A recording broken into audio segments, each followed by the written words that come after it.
and welcome into Fantasy Baseball today on Tuesday, March 11th. I am Frank Stampfl, joined by Chris Towers and a special guest, friend of the show, Nick Pollack. Nick, what's up, man? Where are you podcasting from? I think I'm lost somewhere in Florida, some man's house. I don't know if you guys recognize any of the stuff here. I don't know where I am, but I guess I'm talking to you guys. Hey, what is happening? It's awesome to be back here at CBS. This is a ton of fun. You guys must be talking about hitters or catchers or something like that. Yeah, we actually wanted to talk to you about the 9 straight hitters that you picked today in your mock draft. Oh, that's the way to do it, guys. 12 teamers. Just go straight hitters, and then you get great pitchers because I got Justin Steele, Robbie Ray, Sandy Alcantara, Cristopher Sanchez. Oh, so many good pitchers after going 9 straight hitters. It's the way to do it. A lot of those pitchers we are going to talk about today because we are talking about pitchers who are doing interesting things this spring, and many of them are rising up draft boards. For those listening to the podcast and not watching, Nick is currently broadcasting from Scott White's house, or at least it appears to be so. So just to give everybody a little bit of a background on what's happening here on the live it's like that it's like that show, the rehearsal. he built a replica of Scott White's house in his own room. Yeah, I'm just being prepared to go meet Scott White and not tell him I'm coming and just surprise him because you know what? I just want to meet the guy in person just once. Everybody does. Don't worry, we're trying to make it happen for First Pitch Arizona, but we are being met with resistance. Make sure to follow Nick on X at PitcherList and on Blue Sky at nickpollack.pitcherlist.com and check out his awesome site, pitcherlist.com. Nick, what else do you have going on nowadays? Oh man, we have a live draft assistant web app now that looks gorgeous, and it has all our PLV projections. We also have a fantasy dashboard that we're making for League Sync in season. That we'll be releasing shortly in season. So cannot wait for that. I'll have all your Statcast data and stuff. It's wild. Come on by to Pitcher List. We got you guys. All right. Well, before we get to those pitchers that we want to talk about, we do have some unfortunate news to get out of the way, and news that we pretty much saw coming on yesterday's podcast as well. We did get confirmation that Gerrit Cole does indeed need Tommy John surgery. That means he is out for all of this season and probably the first half of next season as well. He'll be 35 years old in September, so no guarantee he returns to form, though we've seen other pitchers return at that age or later and still be pretty good. So we shall see what the rehab will bring for Gerrit Cole. It's a big blow for those who have him in Dynasty and Keeper Leagues. It's also a huge blow for the Yankees, who are also down Luis Gil for the next 3 months of the season. I have to think that they're going to make some kind of move, whether it's a veteran like Lance Lynn or Kyle Gibson, or trying for something bigger, a trade of Sandy Alcantara, Sonny Gray. The Dylan Cease stuff does not sound like it's happening. There have been reports that the Padres are not trading Cease or Michael King now, so I don't think that's going to be it. In the meantime, their updated rotation, Max Fried, Carlos Rodon, Clark Schmidt, Marcus Stroman, and my guess is Will Warren, although they also have Carlos Carrasco in camp. Nick, I know Will Warren is someone that you were excited to talk about. He actually made another start here on Monday. 3 2/3 innings, 2 runs. He only had 1 strikeout. Sits 93 to 94 on the fastball. He's got a sweeper that has big spin rates, a changeup that had good whiff rates on a small sample size last season. He's also added a cutter this spring. Nick, what are your thoughts here on Will Warren? Is he worth a late round pick in fantasy? Well, of course, I just want to let you guys know I have Gerrit Cole at like 57 for my 2026 pitcher rankings. No, I'm just kidding. I think that Will Warren isn't someone you really need to focus on in 12 teamers right now. He is more of a mold of Clark Schmidt before Clark Schmidt really got into a rhythm. It's a typical one for the Yankees. Michael King was like this as well, of being more of a sinker, slider, changeup focus than overpowering with your fastball like your Luis Gil, your Luis Severino of old. And I actually do believe the Yankees would go with Carlos Carrasco first. And I know that sounds terrible. 90-mile-per-hour fastball, not 93 on Carrasco's heater. But the slider and the changeup got whiffs. And the real situation here is that if Carrasco is not with the team, he has to be released. He's not going to stick around. He's not going to go to the minors or anything like that. And not a chance. So the Yankees have no depth after Will Warren. There really is just nothing. And you have to think, if you're the Yankees, you say, well, we have this option of Carrasco now, just for maybe like a couple weeks, we can see how this goes. and then eventually put in Will Warren. Because if we put in Will Warren now, then if something else goes wrong, we don't have that backup. And I know it's ridiculous. The fact that Marcus Stroman and Carlos Carrasco might be the Yankees 4 and 5 is not what the Yankees envisioned. But really, Will Warren, when he does get that opportunity, which he will, he can kind of hold out in 12 teamers for the most part. I'm not saying he won't necessarily help, but I have to think there's more clear upside targets to go for. Yeah, and Will Warren does have MLB options available as well. So it does make some sense if they wanted to go that route. Again, I still think that they have to make a move at some point. Will it be now? Will it be later in the season? That remains to be seen.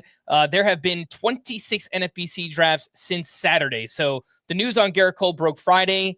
So since Saturday, Will Warren's ADP is 394, Chris. So that's extremely late. That's really just a deep league option. Do you have any interest here in Will Warren? More so than like Emerson Hancock, who looks like he's going to open the season in the Mariners rotation, but not a ton. There's been some decent minor league numbers, but the stuff just looks okay. And so it definitely feels like one that we have to see before we buy in. And he hasn't been like so overwhelming this spring that I'll overlook like, the flashes that Tristan McKenzie has shown, or Max Meyer and the velocity increase that he's shown. Like, there are certainly reasons to be skeptical about those guys as well, but I think they're showing some more interesting skills this spring than Warren is. Yeah, one of those names going right next to Warren is Max Meyer. Dustin May is the other one. We're going to talk about both of those guys later on. Nick, would you take both ahead of Will Warren, Dustin May and Max Meyer? Absolutely. I mean, really, it's all about, like, in 15 teamers, I might have some consideration for Will Warren, just because the win chance, say, better than your Marlins, Chris, of course. But when it comes to a 12 teamer, the ceiling of those other two, Meyer and Dustin, I mean, Dustin May easily above both. Easily. I'm not going to pass on them for Will Warren. Yeah, and we actually just got confirmation that Dustin May will open the season as the Dodgers' 5th starter. Apparently, Tony Gonsolin is had some kind of hiccup in his back because something weightlifting related. So Dustin May in the rotation for the Dodgers. We'll talk about that a little bit later on. Let's get into some pitchers doing interesting things this spring. Lots of names that we've talked about, but Nick is a lot smarter than us. So we're going to ask his opinion and find out what's going on with these pitchers here. Gavin Williams is first up. He has looked awesome so far. He has a revamped slider, 8 innings, 1 run, 16 strikeouts. He is racking up an insane amount of whiffs on his fastball. Nick, are you in on Gavin Williams? Well, the last time we talked, I was very much in on Gavin Williams. And it's kind of weird because he's having all the success, but he's not doing it in a unique new way, because Gavin Williams has always had this fastball. That's always been his best asset. And he's collected a ton of whiffs. We're talking 24 whiffs in about 75 pitches in his last 2 starts with that fastball. But actually, it was down to like 95.3 and not 97 in his last outing. And the other pitches have not come through development as well I thought they would. The slider is not the harder cutter, and the curveball is still present and not getting strikes. He's just overwhelming spring batters with heaters. And that's always been what Gavin Williams does. So what's strange right now is that I'm exactly at the same place I was with Gavin Williams back in December. Then after this, because I needed to see that cutter become a reliable strike pitch for him, or the slider that he's leaning into, because there is no cutter anymore, I guess. That's the weird that thing. pitch, and he only threw 7 his last start. I know, it's so weird, right? Like, he seems to just decide that, like, he can either throw a soft slider, which he did in 2023, and it was a good pitch for him, or last year he threw both the 92 mile per hour cutter and like an 89 mile an hour slider. And it's like, you can theoretically do. I mean, there might be something about the grip or the arm motion where he can't replicate all of them and he has to choose. But yeah, it feels like the whole arsenal would make a little more sense if it was like 96 mile an hour fastball, 91 mile an hour cutter, 85 mile an hour slider, and then the curveball for whiffs. Like that it seems like it would bring the whole thing together. But what he's showing right now is more what he showed as a rookie, except He hasn't had the show me changeup that he threw that year, which is probably fine because it wasn't a very good pitch. But it does. You look at it and it's like, with this approach, is he going to be able to consistently get lefties out? That's my biggest concern. Well, the four-seamer should be good against them, but it's more that, I mean, this is spring. You know, when we say like, hey, we shouldn't care about spring numbers, there are certain things that do matter and others that don't.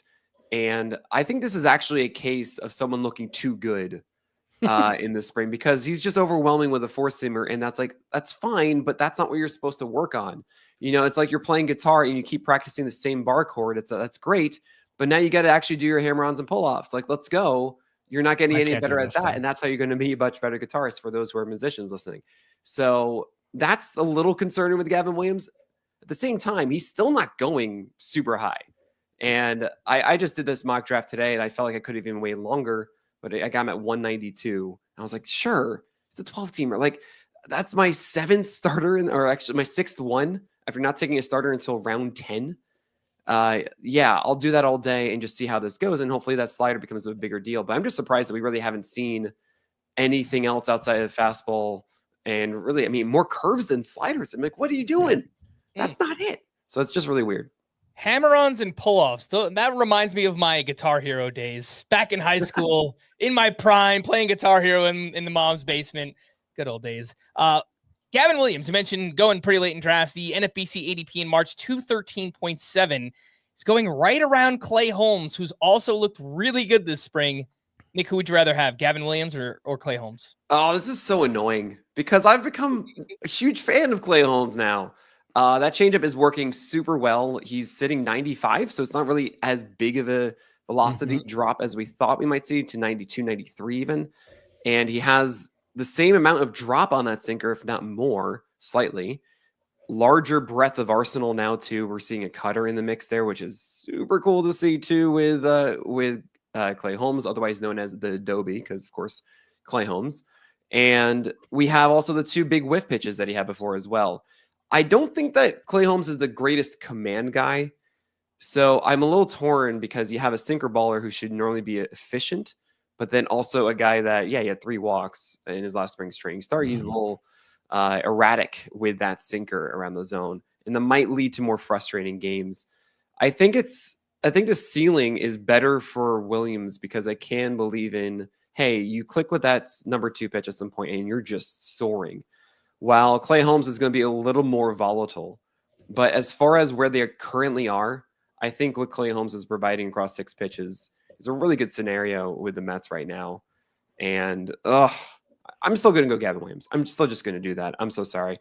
I'm not even worried about the whole reliever to starter thing for Clay Holmes, because he pitched in relief the entire season. It's not like he didn't get worked out at all. Like that's fine. It's a lot of stamina. It's hard to do that. And we've seen a lot of guys make this transition and still be full for a year. So yeah, I'm going to lean Gavin Williams though over Clay Holmes just slightly.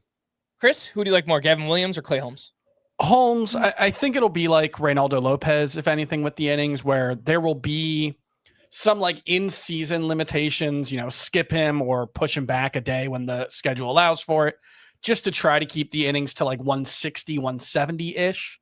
But I think the other thing you have to keep in mind is Gavin Williams did miss half of last season almost with an elbow sprain. It ended up being more or less a non-issue last year, but that is one where one of my theories about why he wasn't throwing the slower slider was maybe he just didn't feel comfortable with it.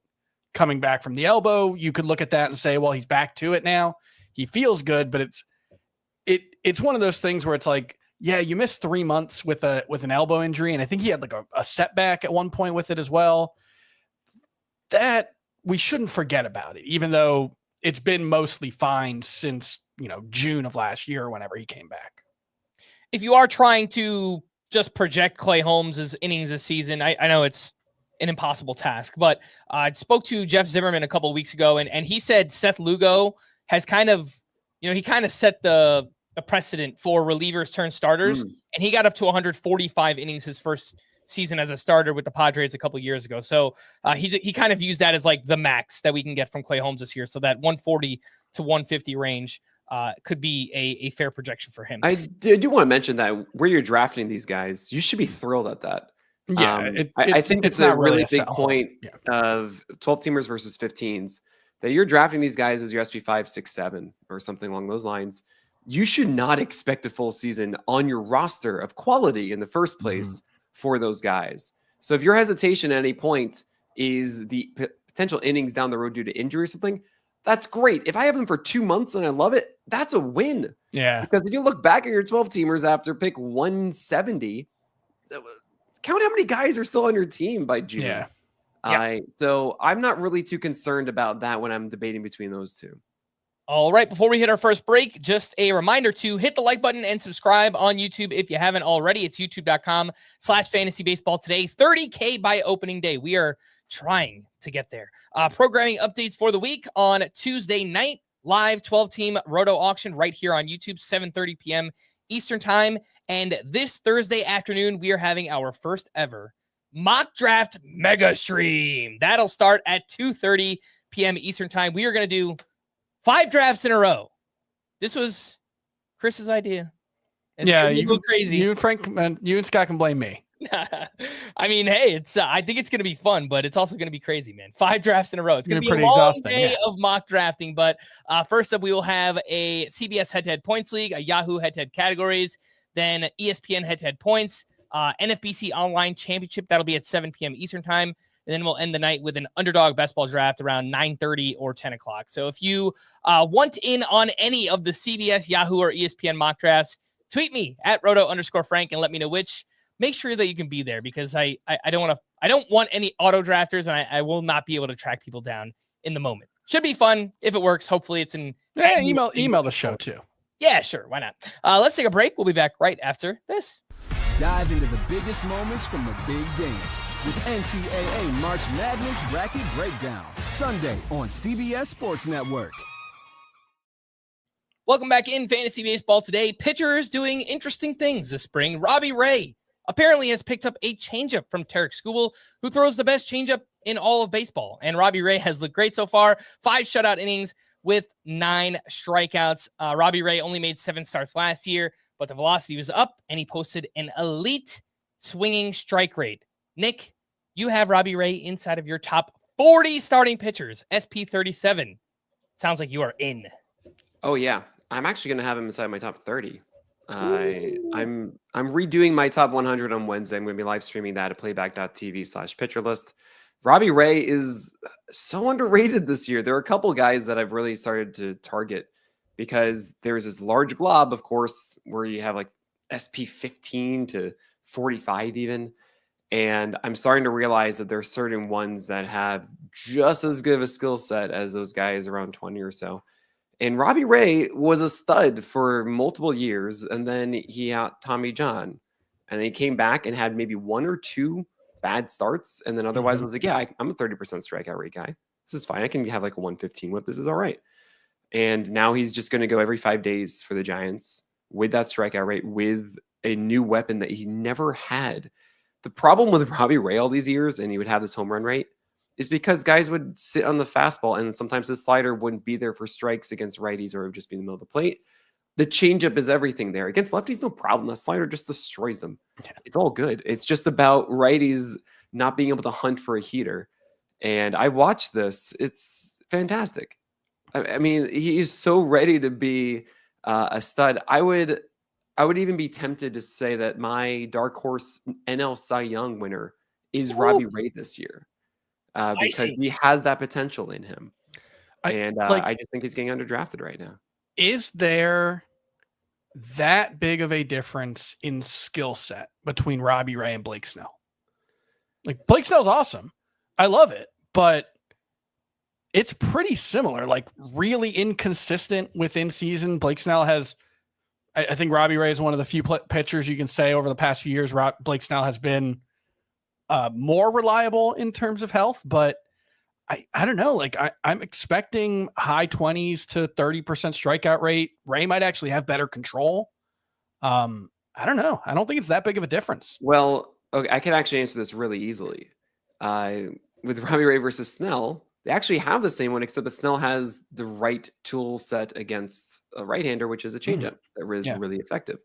So you take Robbie Ray and you give him a changeup. that is actually effective, there you go. That actually makes him into a Blake Snell type. Absolutely. I would even argue that he has more foundation of health, of just being able to grind it out through seasons. Because yes, I know Robbie Ray just got Tommy John, fine. Yeah. But Blake Snell is not a perfect example of going 160 innings. He's done it twice in 9 seasons. Right? Yeah, so I actually, they're a little bit different. But yeah, you give him a changeup. I totally see what you're saying, Chris. So you guys are in the Tout Wars head-to-head points auction together on Sunday. Chris, you know who to nominate early on. Oh, yeah, absolutely. That's the first nomination. There you go. Hey, guys, if you nominate 20 pitchers you like early, you'll get value on them. So that's fine with me, Chris. The NFBC ADP in March for Robbie Ray is 158.1. Who would you guys rather have, Robbie Ray or Cristopher Sanchez? Robbie Ray. Ray. All right. Well, that is a segue because we are talking about Cristopher Sanchez. His velocity is way up this spring. He last pitched on Friday. He averaged 97 miles per hour on his sinker. That was 94.5 miles per hour last year. And through 3 starts, 7 2/3, 2 runs, 12 strikeouts to 1 walk. And I just mentioned the ADP in that 150 to 160-ish range for Cristopher Sanchez. Nick, what have you seen here from Sanchez in spring? I mean, yeah, he's sitting 96, 97. And if you remember last year, Cristopher Sanchez jumped 2 ticks up to 94.5. And the conversation was, oh, is this going to make him worse because he has less time to act on the movement of the sinker and the changeup? No, it made him better. And entering this year, Cristopher Sanchez's biggest problem was that he allowed too many hits. He had a 9 hit per 9 last year. That is really the big ding on him. 123 whip is not because of the walk rate, because that's great. He throws tons of strikes, but he throws sinkers over the plate that are super hittable by right-handers. That's legitimately it. So what is Cristopher Sanchez doing? 2 things, actually. He has a cutter that he's experimenting with and not using as much as I want him to. He's only throwing like 3 times in a game. And that should be something going inside of right-handers, but he's throwing harder. And I don't care what you're going to tell me about the movement. If you're throwing 96, 97, you should be allowing fewer hits on that sinker to right-handers, especially when you have that changeup to set up too. It's just going to make it even tougher for guys to handle the changeup when you have to prepare for a higher velocity. So I see a great situation for Sanchez. You're on the Phillies. You're going to go every 5 days. You go deep into games as one of the most efficient pitchers in baseball. And you're going to get lots of wins. You're going to have a solid ERA. The whip is going to be the biggest question because it was 123 last year. Hopefully we get that hit per 9 down.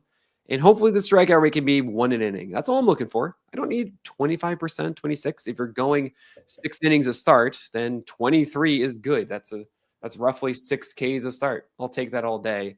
I love Cristopher Sanchez this year. Just not the same kind of ceiling as Robbie Ray, but yeah, I'm a huge fan.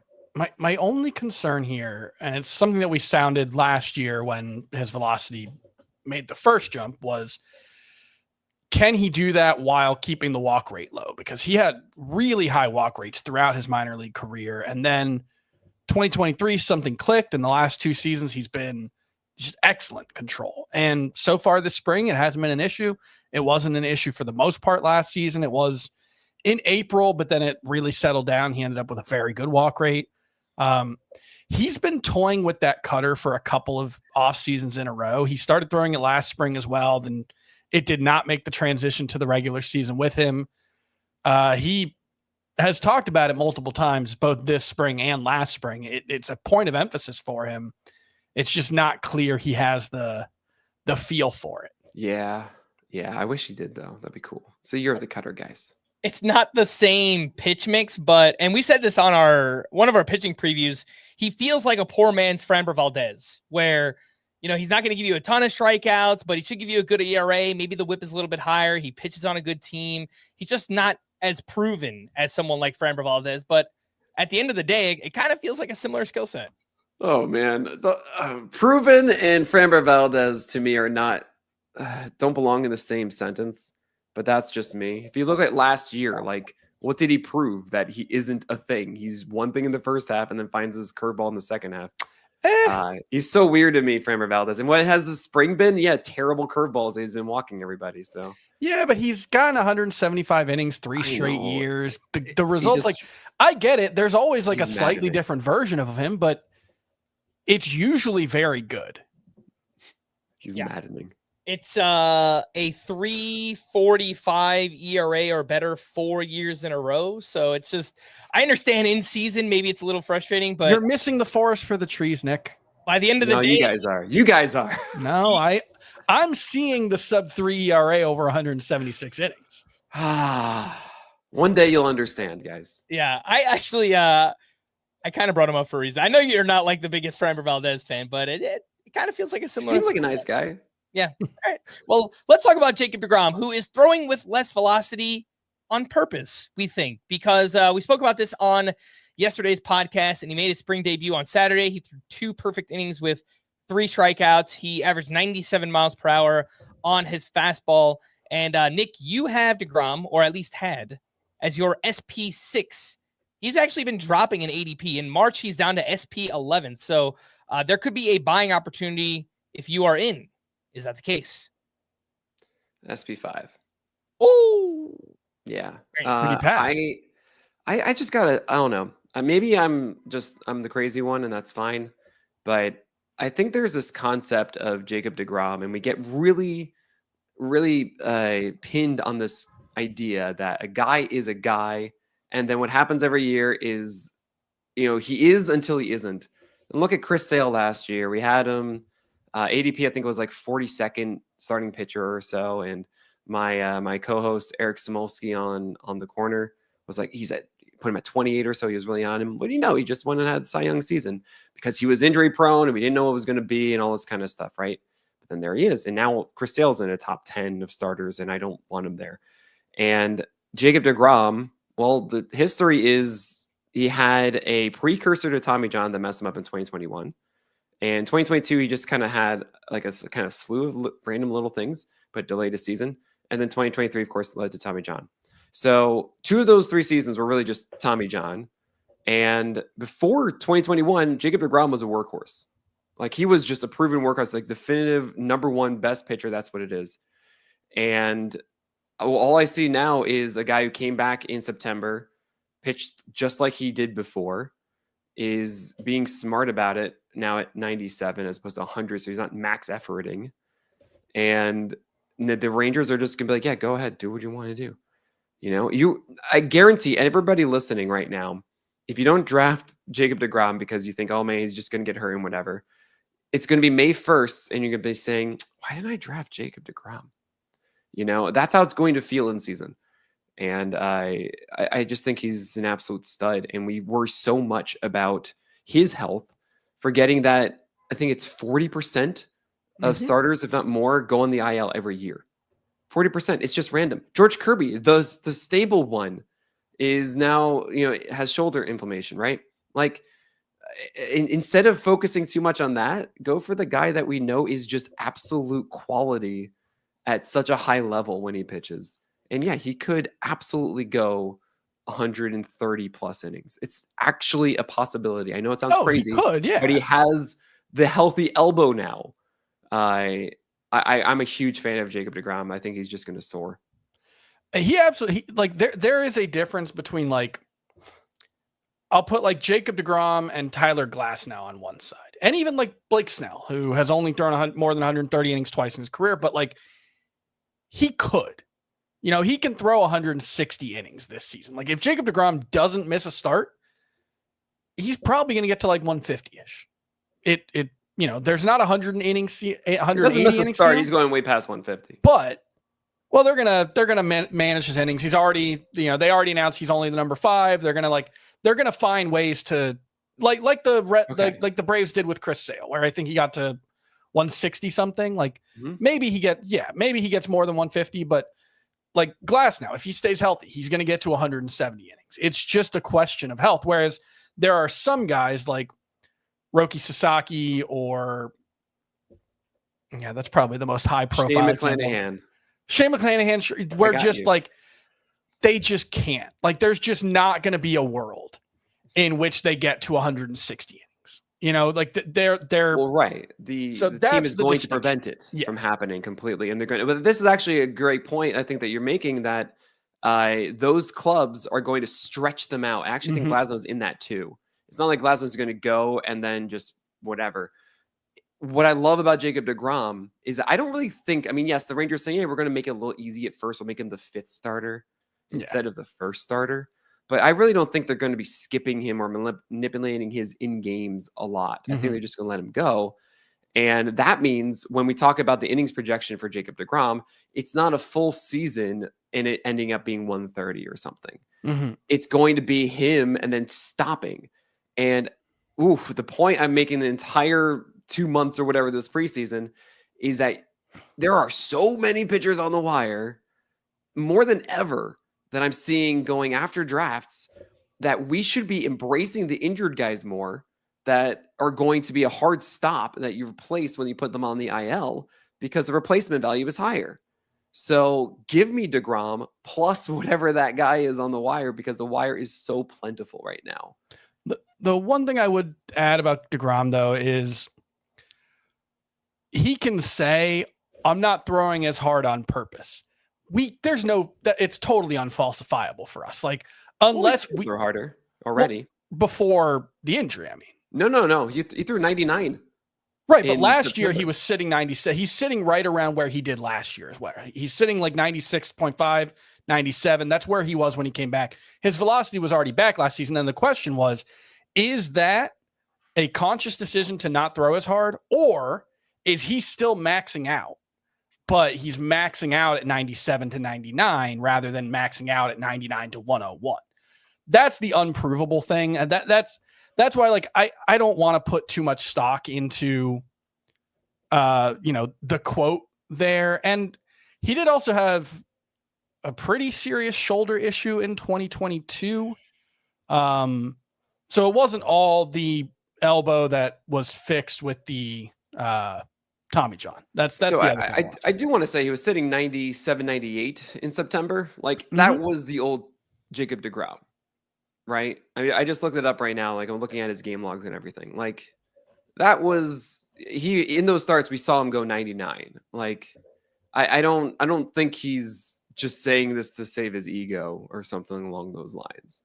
I don't buy that for a second. Yeah, he was down about 1.5 miles per hour from 2024 to 2023. On average. I mean, 2023, he averaged 98.7, 2022, 98.9. Sure. What I'm getting at, Chris, is that when we saw Jacob deGrom return, we saw those moments of him being at 90, like hitting 99 and everything like that, and like doing it. And at 97.6, and like in that second start against Seattle. And yeah, that was Jacob deGrom being Jacob deGrom. I mean, I don't really feel like that was a worse version. That was him, like, right. No, I'm not. Yeah, it's trying not a question of quality, but it's not. And so him saying, yeah, I'm going to be sitting 97 now. I personally do buy into this being more of a conscious decision than just like my body can't be the same guy I used to be before. All right, let's talk about Chris's Marlins, particularly Ryan Weathers and Max Meyer, who are making some noise this spring. I know Lance Brozdowski has been all over Ryan Weathers' breakout. Apparently, Weathers was sitting 98 miles per hour with his fastball in his first start.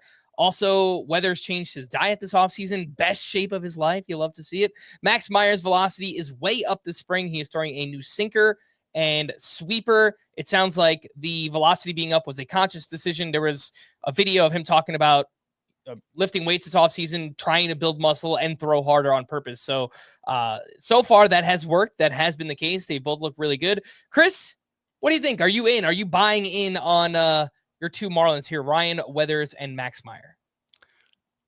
To a certain extent, yeah. I think there are times when both of those guys can get pushed into, like, especially Weathers, he's getting pushed into like the top 300 at times. And I'm not quite on board with that just because we haven't really seen it. There was a stretch in May of last year where he had a couple of double-digit strikeout starts. But for the most part, I think it's still late round flyer range for both of these guys. I like Weathers more than Meyer. Meyer's always been like, even when he's throwing harder, the fastball never really played up well before the injury.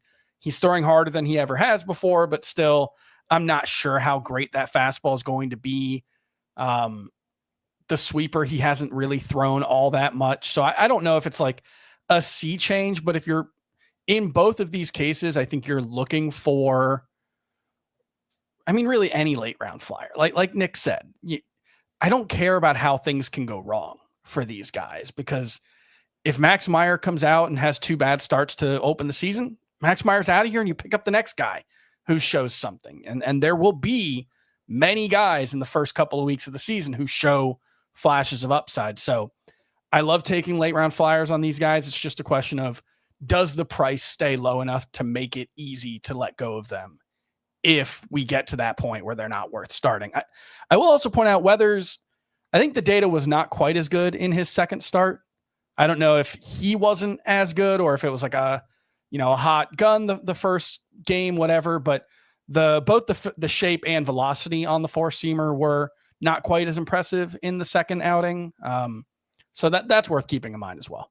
Yeah, the ADP for both of these guys in March, still outside the top 300, but I have seen Weathers creep up there a little bit. In my TGFBI league, he was a top 300 pick.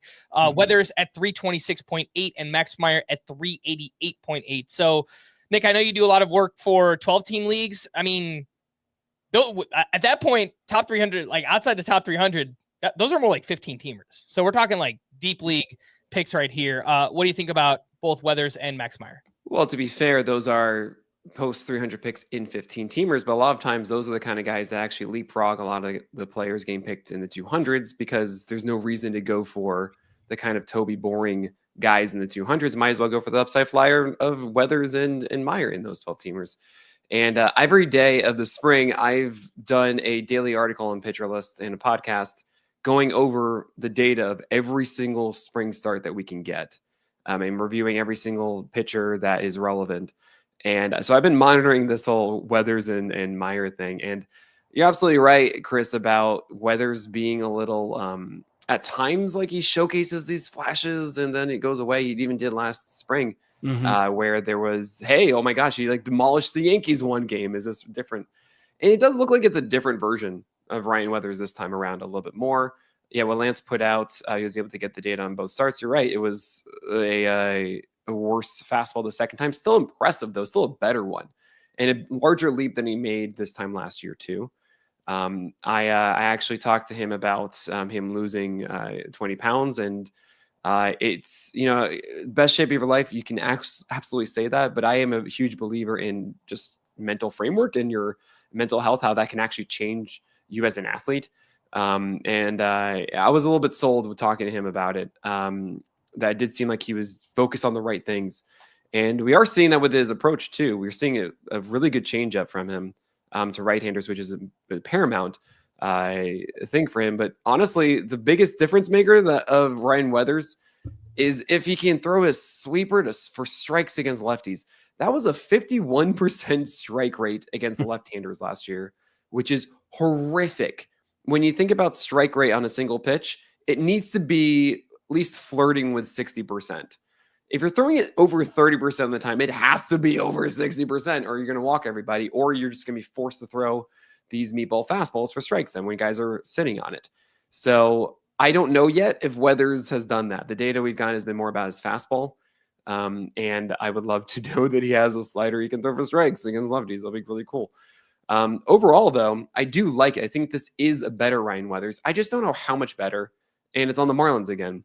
Yeah. Which is too bad. With Max Meyer, it's a little different because I have more data on what he's been doing.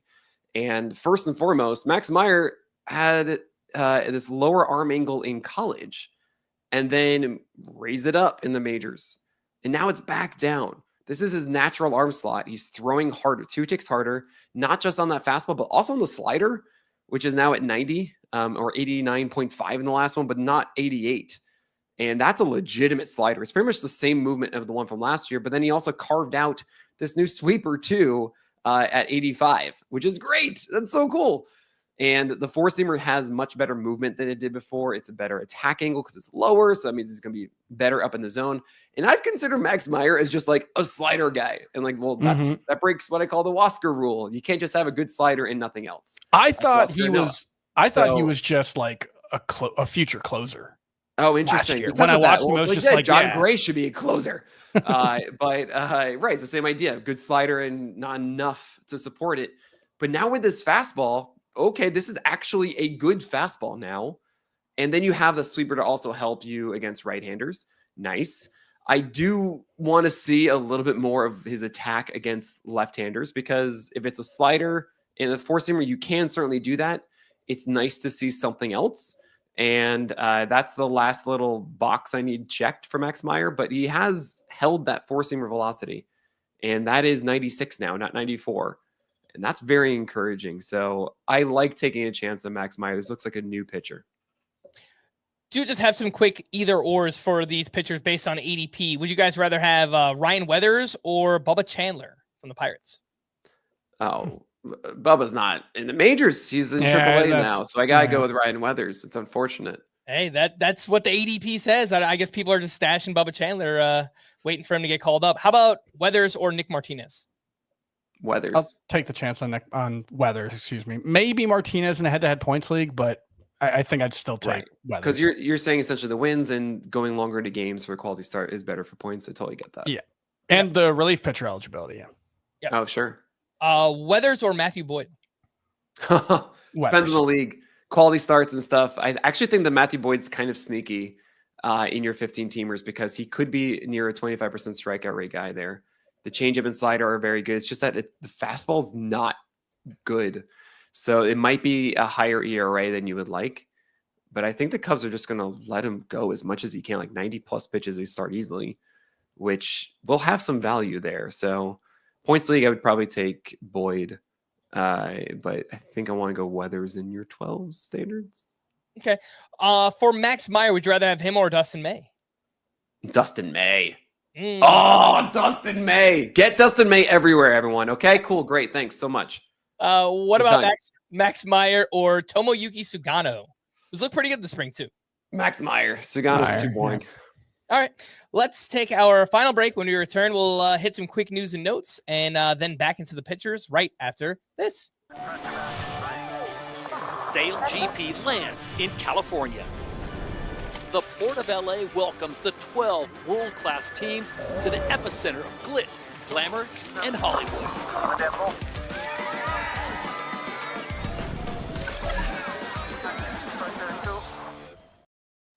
Welcome back in. News and notes. Not really much going on. Thankfully, after this weekend, we got enough news.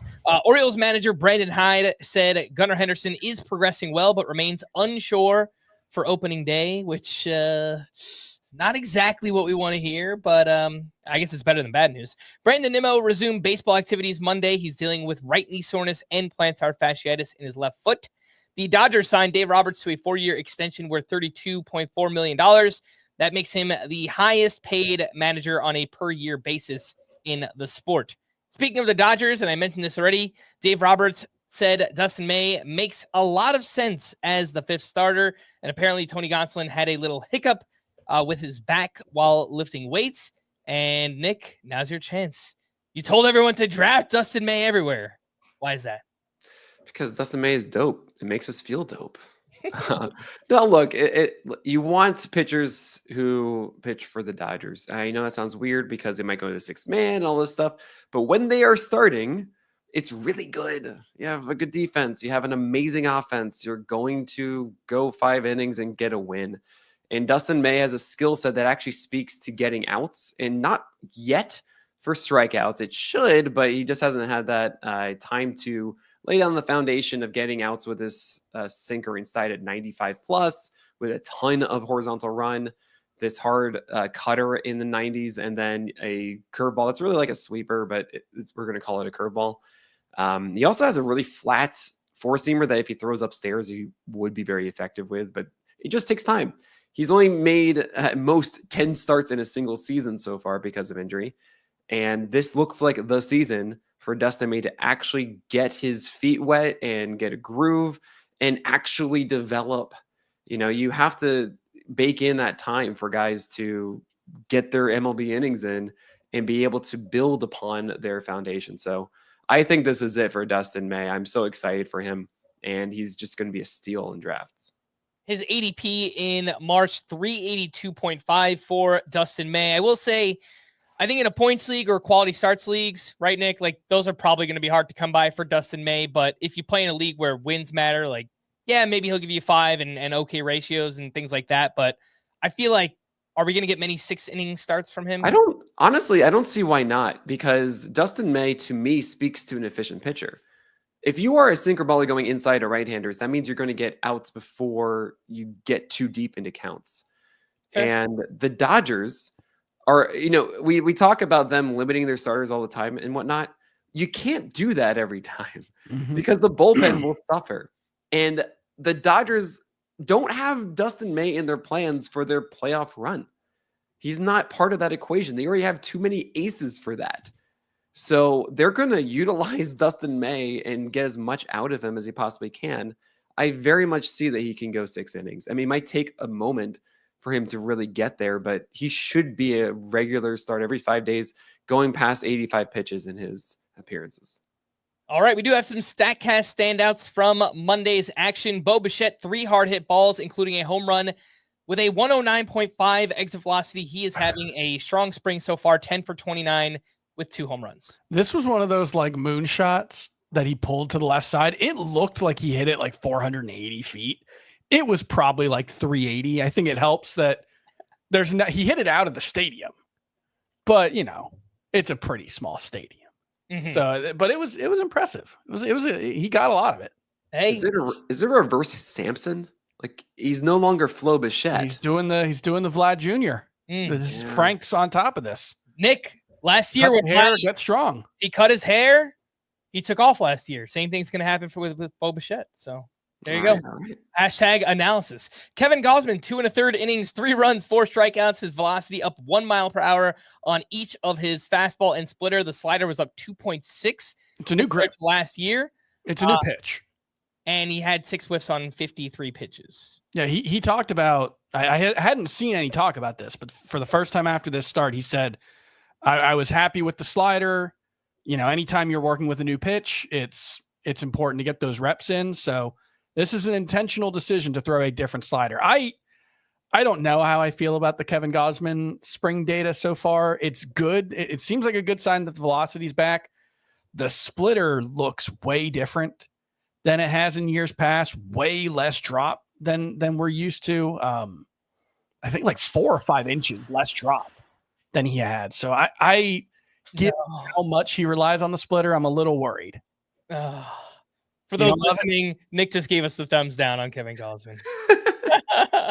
He's Kevin I mean, look, it's really hard to be a 2-pitch pitcher with your second pitch being a splitter. Kevin Gausman was able to do for ages because he had the most consistent splitter in the majors. And as Chris just said, splitter is not the same. It wasn't last year, and it doesn't look like it is this year.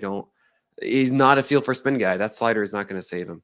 Yep. Some other Statcast standouts here. Mitchell Parker, 4 innings, 2 runs, 4 strikeouts. He had 11 whiffs on 48 pitches. Shota Imanaga, 4 1/3, 4 runs allowed, 2 homers allowed. Velocity was down quite a bit here. Fastball down 2.6 miles per hour. The splitter down 1.8. The sweeper down 3.1. Tristan McKenzie, 3 2/3 innings, 7 hits, 2 runs, 3 strikeouts. His velocity remains way up, but the results have been very inconsistent this spring. Yamamoto, 5 innings, 1 run, 7 strikeouts. He was up to 75 pitches. He had 12 whiffs on those 75. 7 of those came on the splitter. Hunter Green, 4 innings, 1 run, 5 strikeouts, 0 walks. He had 9 whiffs. He looked ridiculous. 49 pitches. He averaged 99.3 miles per hour on the fastball. I'm not sure we want more velocity from Hunter Green, but he did look really good. Logan Webb, 4 2/3, 2 runs, 5 strikeouts. He had 10 whiffs on 64 pitches, including 4 on that cutter that he introduced late last season. And he actually threw the cutter 20% of the time in this outing. I am a little intrigued by that cutter for Logan Webb. Griffin Canning, 3 2/3 shutout with 5 strikeouts. He had 11 whiffs on 55 pitches. Felix Bautista gave up 2 earned runs on 3 hits. He struck out 2. His velocity was up from his previous outing.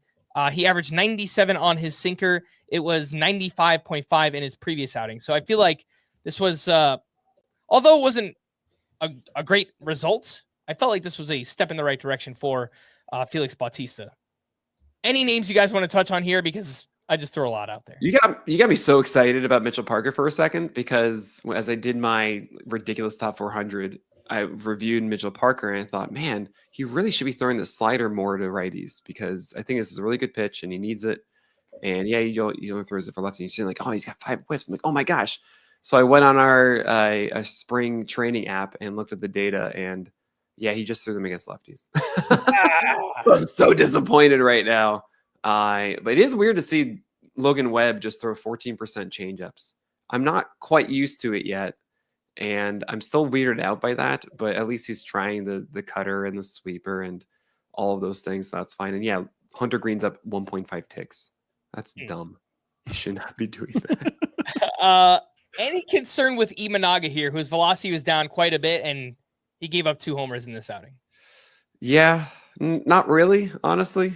I think he's not going to be good for the Japan series. I'll tell you that. You shouldn't expect anything out of those starters. We saw it last year, where that's like a spring training game. The velocity was at 89, absolutely down 2.6 ticks in total. 16 to 17 inches of vert is actually something that we saw in that 4-seamer from Imanaga last year. It is interesting to see him throw 7 different pitches, though. Oh, that's not usual at all. He was pretty much just a 2-pitch guy for each side: splitters against righties, sweepers against lefties. I'm thinking of this as just kind of him getting into the groove, honestly, as much. And he was able to locate the 4-seamer really well to right-handers and down with splitters to right-handers as well. So I'm not freaking out right now. All right, let's wrap up with some little rapid fire here. Some spring training pitchers. Jackson Jobe has added some new pitches, but the whiffs haven't been there this spring. Nick, what have you seen from Jackson Jobe? Obviously, big name prospect, but again, we are still waiting to see more whiffs, I guess, at the major league level. Yeah, I think it'll come in time, honestly. He has too good of a curveball and too good of a cutter. It's just kind of one of those things. I think it's more because of the extension's really bad. It's at 6 feet as opposed to like 7 feet of the elites. But Jackson Jobe, to me, if the Tigers might slow play him and piggyback him with Kider Montero or something initially, he should be a stud this year. So I'm a huge fan of drafting him. He's someone I'm going to give more than 2 starts. You know, like I wanna be patient with him in season, because it does feel like he's still figuring out the right approach, the right way to attack hitters. But I think once he figures it out, the stuff should play. It didn't really last year in the minors, only a 25% strikeout rate. While I think maxing out at AA, hasn't gotten the strikeouts this spring either, but he passes all the stuff metric tests. He passes the eye test. I think it'll be there at some point. Yes. And Jackson Jobe does have RPL eligibility for those who play on head-to-head points leagues on CBS. So spark there, a little bit of a cheat code. Would you guys rather have the ADP for Jobe is 247 in March? Would you rather have Jobe or Bowden Francis? Jobe. Jackson Jobe. All right. I guess specifically, do not touch Bowden Francis, everyone. Specifically as a spark. I'd rather have Bates than specifically as a spark, I guess Francis is more projectable for the workload, the quality starts. But yeah, I think in a roto league, I'd rather have Jobe for the strikeout upside. I mean, I'm leading into this too much, but like Bowden Francis, a 12-teamer, just move on from that. I think he's just going to be an absolute headache. So if you drafted him, just drop him already. Yeah, just go pick up someone else. I know there's going to be someone else on your waiver. Don't worry about it. It's okay. Would you rather Jackson Jobe or Nick Lodolo? Jobe. I still have Lodolo ahead. What about Jobe or Walker Buehler? Ooh. Jobe. It's Jobe. With Lodolo, it's like he's going to be back and forth. You won't be able to make a good decision with him. Buehler is still too much of a wild card without the same upside as Jobe. Well, let's talk about Walker Buehler, because he's looked pretty good in 2 starts so far, 5 innings, 1 run, 7 strikeouts. Don't think we've had any Statcast data yet. Correct me if I'm wrong. No. Nick, but what have you seen or read about Walker Buehler? I don't know. I just hope for the best at this point. That's really it. Yeah, the lack of data is so frustrating. Like, don't they have a nice park? Like, isn't it new? Like, they the Red have Sox it on money? the ribbon of the stadium. They show it in the park randomly. That's dumb. Yes. All right, so just send someone to, I don't know, whatever small town in Florida they play in, and have someone just write it down every time. Oh my gosh. Yeah, Buehler's a tough one. He had the brutal season last year coming back from the second Tommy John, and he did pitch much better in the postseason. It was really only 2 starts, though. It was also the postseason too, which is also like it's a different environment. You really can't expect that for the season. And he talked about I think he talked about after winning the World Series, like I reached a point where I was just like, screwed. If I'm going to get hurt in the World Series, I'm going to get hurt in the World Series, but I'm going to stop holding back. And I don't know if you can expect that in the regular season. Yep. Let's talk about Chris Bubic, who is a name both Scott and Chris like as a sleeper this season. He is a SPARP on CBS as well, which makes him pretty interesting in that format. And he made another spring start here on Monday, 3 innings, 2 runs, 1 walk, 0 strikeouts. Velocity looked fine, only 4 whiffs on 39 pitches. He threw more sinkers and cutters in this outing. Nick, do you like Chris Bubic? Well, I mean, only 4 whiffs on 39 pitches as well, like a 10, 11% swing strike rate. That's fine. Yeah, I do. 93 mile per hour fastball. It's the velocity that he had as a reliever is carrying over to being a starter. The big thing I am weirded out about though is it good enough for me to care in a 12-teamer? Is he that good, or is it just kind of like, oh, you have those hints of those moments? I can't put my finger on it quite yet. So he's one of those guys I haven't been able to quite pull the trigger on in 12-teamers because I've been getting Dustin May or I've been getting Max Meyer or Lucas Giolito instead. But I might just be missing out on him, and he might have a good year. So definitely keep an eye out for him. I love him for 15-teamers. Yeah, Bubic last year as a reliever was amazing. 2.67 ERA, 102 WHIP, nearly a 15% swinging strike rate, 11.6 K per 9. It's just, how translatable is that over, 5 or 6 innings as a starter, continuously throughout the season? That is the big question right now with Chris Bubic. 2 pitching prospects of note, Quinn Mathews and Jack Leiter. Mathews only made 1 start, but he looked good. 2 shutout innings with 3 strikeouts. One of those came against Vlad Jr. He made him look pretty foolish. Also, Quinn Mathews took on a huge workload last year. For me, it's just a matter of when. The Cardinals have a lot of pitching depth entering the season, but, stuff happens. People get hurt. Maybe they trade one of those guys to the Yankees. Who knows? And then Jack Leiter, I hope he figures it out. I'm rooting for the kid. I mean, being an early round pick, and it just hasn't worked out to this point. But his velocity has been way up. He's added a sinker and one of these new kick changeups that everyone's talking about. Nick, when can we see, when are you expecting to get anything out of either of these two? Because right now, Jack Leiter's on the outside looking in for the Rangers as well. Well, it's an interesting situation for both of them. You have with the Cardinals, Andre Palante, who is 2 ticks down right now and looking bad, right? The velocity is lower. The cut fastball has less cut action, which is what made it so good. And they might want to replace him before even the season starts. They have Michael McGreevy. They also have Matthew Liberatore, who's throwing one point higher right now, which is pretty interesting too. He's looking like his best self, and the Cardinals might be aggressive there. But then you might kind of get this revolving door, and Quinn Mathews should come up pretty soon. I would imagine by May. It's possible they push it till June or so.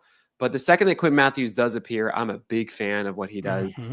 Watching him this spring, I don't like talking about it this way, but there are times when you watch a pitcher and subconsciously you just know that he's going to throw a strike and it's going to be effective, right? You don't expect the batter to succeed. You expect the pitcher to succeed. And he was very much in control of the inning. Change-ups and sliders and fastballs, like it just all looked very good. With Jack Leiter, I wasn't on Kumar Rocker, who's been rocked, and Leiter's been much better. And even throwing a sinker to help with that 4-seam, which is awesome to see that from Leiter, throwing harder as well, up to 98. Unbelievable. And the situation in Texas is weird because you get Tyler Mahle, who is looking terrible. We want to see him at like 94 or so. He had diminished velocity last year, but then Mahle's a little bit down at 91 or 90 miles per hour. Yes, he survived 4 innings of 1 earned run or whatever it was, but are they really going to lean into Tyler Mahle and try and get the most out of him? Or are they going to move him to the pen? Or are they just going to flat out release him? I don't know. And then who steps in? It could be Adrian Hauser, who's throwing 2 miles per hour harder right now. Yeah. He's at 95. He's not at 93. And Hauser has pitched innings before, right? He was on the Mets last year. So you might see it. And you might see that happen and Leiter has to wait. But it does feel like the Rangers want him to get major league hitters out. They don't want him to be pitching against the minor leagues anymore. They want him to get those reps.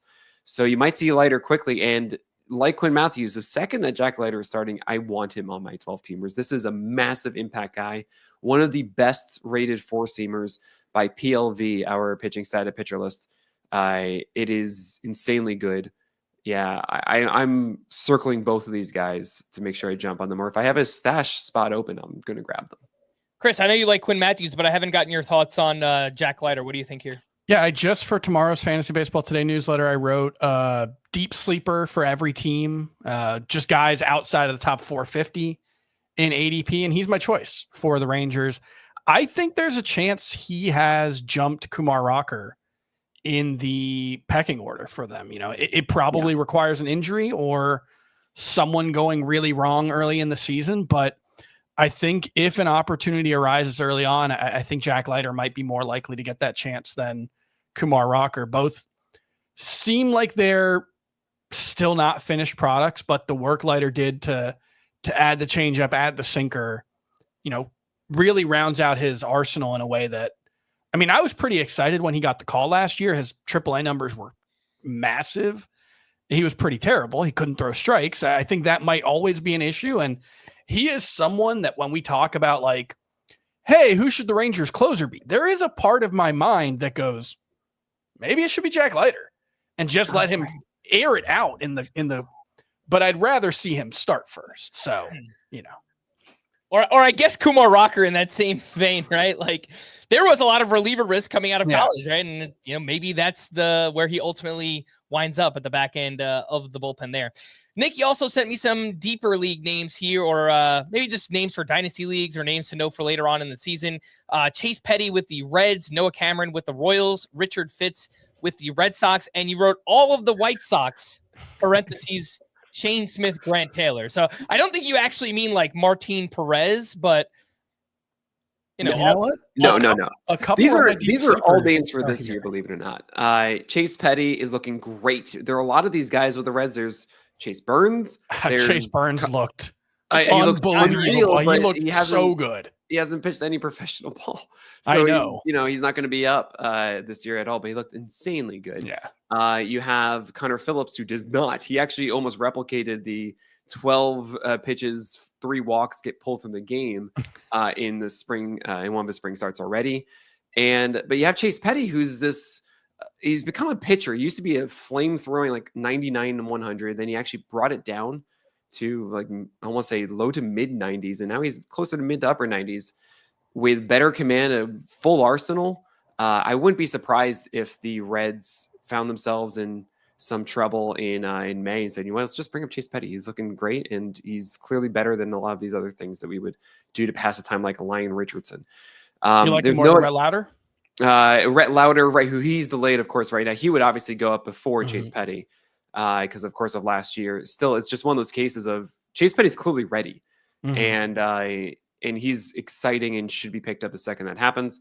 Noah Cameron with the Royals was throwing 92 last year in AAA, and I knew him as a crafty lefty with a really good changeup, curveball, but just needed more velocity. And what do you know? He's been 94 plus this spring. Wasn't 95, brought down to 94, and is stuck there with a cutter as well. And he's a command guy, and this is really good, much better than Daniel Lynch IV.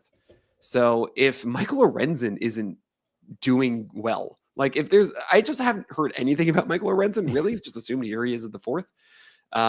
Maybe Alec Marsh too, of course, being involved there. But Noah Cameron seems like the Royals have really pushed him into starting a lot of these spring games and giving him a lot of opportunity. And it seems to me that he's going to get that chance really quickly, and I would be very interested there. Richard Fitz might be the 5th starter for the Red Sox. You have Brian Bayo, he's delayed, and you have Cutter Crawford, who's delayed. And we were talking about this being a 6-man, and both those guys are gone. So it's between Fitz and Quinn Priester. And Fitz showed up out of nowhere. This was a guy who was like 94 with a cut 4-seamer and maybe a good breaking ball last year. All of a sudden throwing like 97 plus 98 and with a ridiculous breaking ball. It was insane. And guess what? The second game, we didn't get data.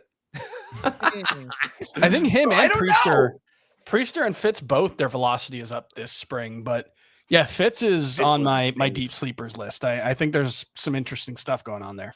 I mean, Fitz was off the charts. Like if that actually stuck, he looked like a top 25 starter. That's how good that data was. So we're just like, show us more. And we got to wait like another week and maybe we'll get it. What about the White Sox? All of them? Yeah. Look, Hagen Smith exists and Noah Schultz exists, and those guys are great. And the second that they come up, you want them. They're not going to come up right away. Noah Schultz might in like June, July or something like that. But the White Sox got this guy, Shane Smith from the Milwaukee Brewers in the Rule 5 draft. And he is like killing it. It's like 97 mile per hour fastballs that are great. And he's up like 3 ticks from last year. He was mostly reliever. Then they moved him to a starter. And the thing is, the White Sox either are going to use him or they have to send him back. Yep. So yeah, they're going to use him. And I wouldn't be surprised if he actually happens to beat out Bryce Wilson for the 5th spot because they're just like, oh, well, this thing works. We're just going to do that. Or they put him in relief at first, but they've been using him as a starter. So there's a name that just came out of nowhere. And then I'm shocked the Brewers didn't protect him. His numbers last year were pretty good. He had the velocity. I think like he just showed up with his new velocity over the winter. And then there's Grant Taylor. Oh my gosh. Have you guys actually watched Grant Taylor? I have not. You seen any video? Okay, this is what I do. Every day, guys, I tell you, I look over every single pitching line. I just have it produced and I delete the ones that I just know are irrelevant. But then Grant Taylor, I see this. It's 2 innings, 0 hits, 0 earned runs, 1 walk, 6 strikeouts. And I go, okay, what happened? How did this happen? Grant Taylor was this high draft pick and everything. He would have been the ace if not for Paul Skeens at LSU. And he had an injury and all this. And finally, we see him. He's throwing 98, touching 100 with absurd extension, or like 97th percentile, 98th extension, like Logan Gilbert almost, with a flat attack angle, which makes it really hard to hit when it's upstairs. But here's the thing. He couldn't even throw that for strikes. It was 2 for 9 fastballs for strikes. He threw absurd cutters at 92, 93 and curveballs at 85 on this complete vertical plane. He looked like a better version of Tyler Glasnow because Tyler Glasnow has a hittable fastball. And he doesn't have a hittable fastball. It's insane. But he's probably not going to start. He's probably going to relieve if he does show up this year. He only threw like 19 innings last year, I think. 26 so good. Who cares? But like the White Sox weirdly have a lot of interesting pitchers we could see at the major league level this year. Noah Schultz is one of the top pitching prospects in baseball. I like Shane Smith. Really somebody drafted him in my AL only labor league. I couldn't believe that. Yeah. I want to know who drafted him because I need to follow that person's work more because I had no idea who this was. And then I saw a clip of him striking out the side against the Dodgers. And I was like, all right, I'm sold.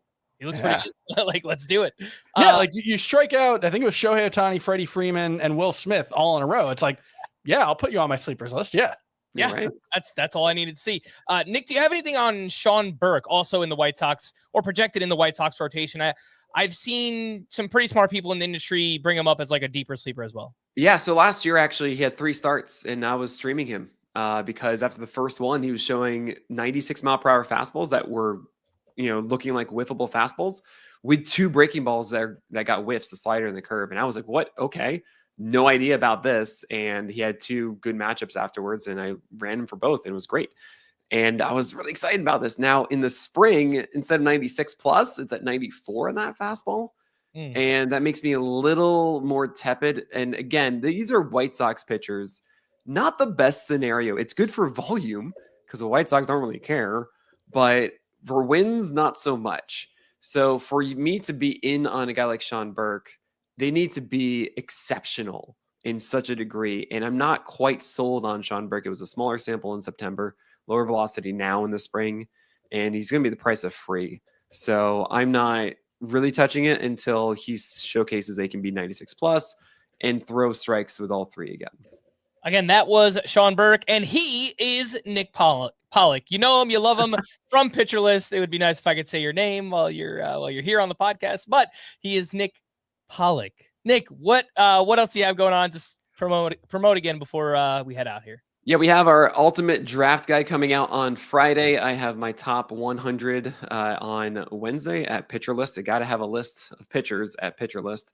But really, we have amazing tools. The stuff I'm talking about with all this data, you can have it too. It's for PL Pro members. We also have the best baseball Discord on the internet. It is only for our users, which means that we actually moderate it, and it's not toxic. It's not brotastic, all that stuff. Like, people just want to talk about baseball and not hate each other. I'm It's in the there. best.